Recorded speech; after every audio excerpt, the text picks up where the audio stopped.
इसका recording studio Ekangar सराय।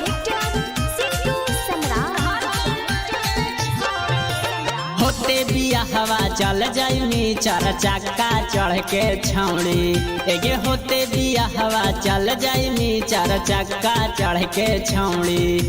यारा बाके दिलावा में धक्का मार के छौड़ी यारा बाके दिलावा में धक्का मार के छौड़ी होते बियाहवा चल जाइनी चार चक्का चढ़ के छौड़ी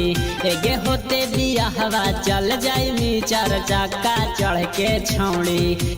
यारा बाके दिलावा में धक्का मार के छौड़ी यारा बाके दिलावा में धक्का मार के छौड़ी।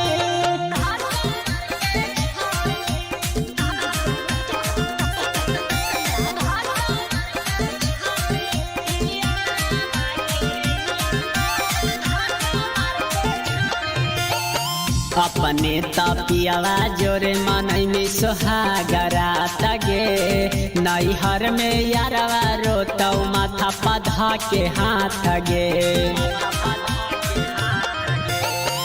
अपने तपियावा जोरे मनई में सोहागरा तगे नैहर में यारवा रोतौ माथा पधा के हाथ गे चल जैनी ससुरावा पूर्व रहिया धके छौड़ी चल जैनी ससुरावा पूर्व रहिया धके छौड़ी यारा बाके दिलावा में धक्का मार के छौड़ी यारा बाके दिलावा में धक्का मार के छौड़ी।